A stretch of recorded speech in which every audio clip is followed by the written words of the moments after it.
This is every Sith Master we know of after the implementation of the Rule of Two by Darth Bane. Darth Bane is one of the, if not the most, influential Sith Lord in galactic history. He began as a simple miner until he was conscripted into the Imperial Army, where he was discovered to be Force sensitive. He chose to join the Sith Brotherhood and initially was seen as weak. However, through his own visceral rage and vigorous training, he became more powerful. More powerful than his so-called masters, in fact. He would proceed to declare himself above the lowly Brotherhood and create the Rule of Two, which was crucial in preserving the Sith Order against the Jedi's constant efforts to eradicate it. In the process, he would destroy the Sith Brotherhood, which he saw as weak. His ascension was the dawn of a new era for the Sith Order, an era that would end in their eventual victory by his own design. Darth Zana was trained by the aforementioned Bane. She would be discovered by Bane as a child and was taken in as his apprentice. She was a practitioner of Sarisu, which was known as a defensive form. Despite the unconventional pick for her lightsaber form, she would grow to be a skilled duelist under her master's guidance. However, her skills would shine even brighter when it came to Sith magic. One of her most powerful abilities was the conjuring of dark side force tendrils that would disintegrate bone and flesh on impact. Though her apprenticeship would end after she found out that Bane was trying to achieve immortality and had another apprentice. Fortunately for her, she was so powerful in Sith magic that she was able to incapacitate her master with hallucinations during their final battle. She would, however, strictly follow the Rule of Two that was laid out by her former master.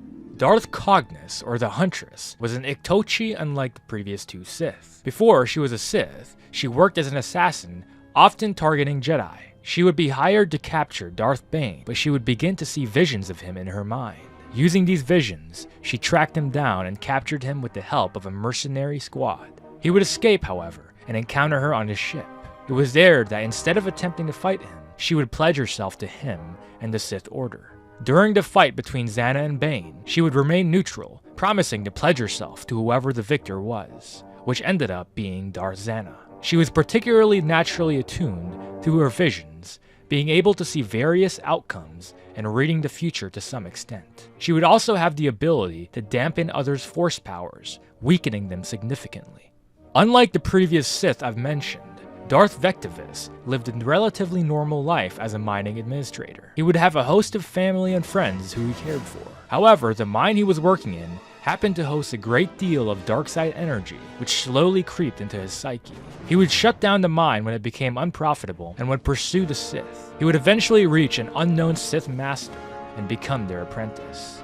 As a Sith master, he would not be concerned about destroying the Jedi, however. He was instead only interested in the Sith lore and sciences. He would return to the mine and build an estate and keep learning about the galaxy. He would develop a unique technique to create phantoms of himself across the galaxy. However, if one of these phantoms is killed, so would he. Unusually for Sith, he would die of old age surrounded by friends, family, and other loved ones at his estate. Darth Gravid was a human who ascended to the rank of Sith Master 5 years after Darth Bane did. He owned a vast collection of Sith lore and artifacts, and he would develop the power of essence transfer, which was a power in which one could transfer their consciousness into another's body. However, he would later begin to embrace empathy, which led him to believe that the only way for the Sith to survive was to embrace the light. At the same time, he began to lose his sanity and began destroying Sith artifacts as he began to believe they must be destroyed for the Sith Order to survive. His apprentice would manage to stop him, but he would set back the Sith for decades, even possibly centuries, as he destroyed the majority of the ancient Sith texts and artifacts.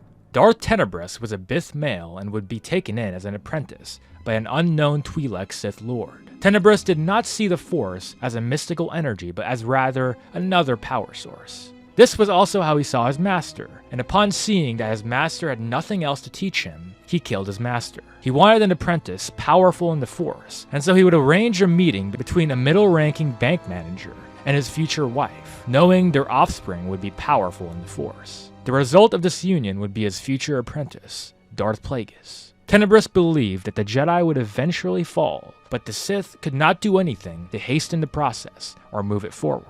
Plagueis would eventually kill him, but he implanted a virus in Plagueis that would keep him alive through Plagueis.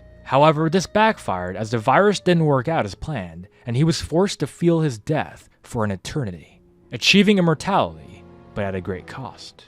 Darth Plagueis, immune Sith Lord, sought to master the Force as a means to attain immortality and power. He took Darth Sidious as his apprentice, envisioning him as a key to their Sith domination. Plagueis delved into forbidden Sith teachings, experimenting with manipulating midichlorians to create life and prevent death. However, his arrogance led to his downfall when Sidious, in a bid for greater power, betrayed and murdered him. Plagueis' failed attempt to achieve immortality through Sidious resulted in his own demise. Though he intended to cheat death, his plans backfired. But despite his demise, Plagueis' influence lingered, shaping Sidious's rise to become Emperor Palpatine and altering the course of galactic history. This is part 1 of the video. If you want part 2, make sure to like the video and subscribe to The Entertainment Crew. This is The Entertainment Crew, signing out.